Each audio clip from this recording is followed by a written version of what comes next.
हर हर महादेव दर्शकों, जय महाकाल। यदि आपके जीवन में कोई भी समस्या है, कोई भी परेशानी है, कोई भी ऐसी मनोकामना जो पूरी नहीं हो पा रही है, तो आपको जो सावन का अब सोमवार आ रहा है 17 तारीख को, इसमें आपको ये उपाय करना है। क्योंकि इस दिन सावन का एक तो सोमवार है और दूसरी बात इस दिन अमावस्या है। तो सोमवती अमावस्या ये बहुत ही ज़्यादा कम पड़ती है, साल में 2-3 बार ही पड़ती है। तो इस दिन आप ये उपाय करने से ना चूकें। तो गुरुजी ने बताया है उपाय। इसमें आपको एक लोटे में जल लेना है, स्टील के।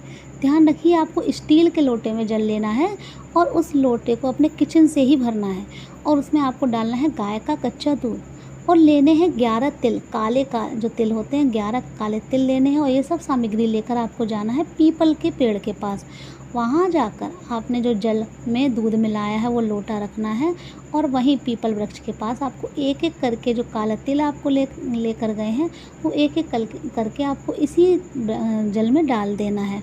एक एक करके डालिए और ओम नमो भगवते वासुदेवाय का जाप करिए।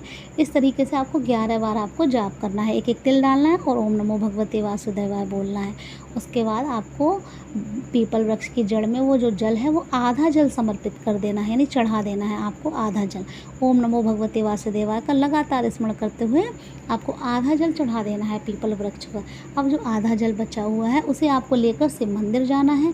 शिवलिंग के ऊपर आपको वही जो आधा जल आपने बचाया है वो जल आपको श्री शिवाय नमस्तुभ्यम का जाप करते हुए चढ़ा देना है। आपकी जो भी मनोकामना है वो बोलनी है भगवान से, जो भी प्रार्थना करनी है, जो भी समस्या है उनके लिए आपको प्रार्थना करनी है। आपको जो भी पूजा अर्चना करनी है वहीं बैठकर कीजिए, श्री शिवाय नमस्तुभ्यम का जाप कीजिए। तो ये उपाय सोमवती अमावस्या को अवश्य कीजिए। जो काले तिल का ये उपाय बहुत ज़्यादा चमत्कारी होता है। एक तो सोमवार है, ऊपर से अमावस का दिन है, वो भी सावन का। तो ये उपाय करने से आप बिल्कुल चूकें ना, अवश्य करें। गुरुजी कहते हैं सोमवती अमावस्या के दिन किया गया कोई भी उपाय बहुत ज़्यादा चमत्कारी सिद्ध होता है। तो इसलिए आप ये उपाय अवश्य कीजिए। एक उपाय गुरुजी ने और बताया है, यदि आपके घर में कोई बहुत ज़्यादा बीमार रहता है, आपके यहाँ बहुत ज़्यादा बीमारी बड़ी है, वो व्यक्ति बहुत इलाज करवा रहा है, उसे दवाई नहीं लग रही, दवाई कोई फ़ायदा नहीं कर रही है, बहुत परेशान है, तो आपको ये उपाय करना। इसमें आपको लेना है एक तांबे के लोटे में जल। अपने किचन से आपको जल भर लेना है। ध्यान रखिए, अपने किचन से आपको जल भरना है और उस लोटे में आपको बस ये ध्यान रखना है कि हम क्या क्या सामग्री बता रहे हैं, हम वीडियो में दिखा भी रहे हैं आपको क्या क्या सामग्री चाहिए। अब आपने एक लोटा जल भरा, अब उसमें आपको डालना है पीला चंदन। चाहे आप कोई लकड़ी वाला चंदन हो पीला, उसे घिस कर डाल लीजिए, या पाउडर की फॉर्म का हो, या जैसा भी आपको पीला चंदन आपको उस जल में मिलाना है।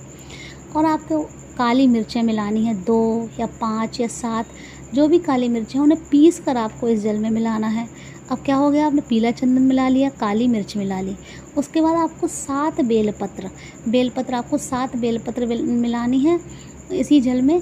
जो 7 बेलपत्र आप जब डालेंगे तो जो बेलपत्र की जो डंडी होती है उसमें छोटी सी एक गांठ होती है, वो हमेशा तोड़ के ही आप बेलपत्र शिवलिंग पर चढ़ाया कीजिए। तो आपको 7 बेलपत्र की वो डंडी में जो गांठ होती है वो तोड़नी है और फिर अपने जल में रख लेना है। अगर बेलपत्र ना मिले तो आप शिवलिंग से उठाकर उसे धोकर उसे यूज कर सकते हैं दोबारा।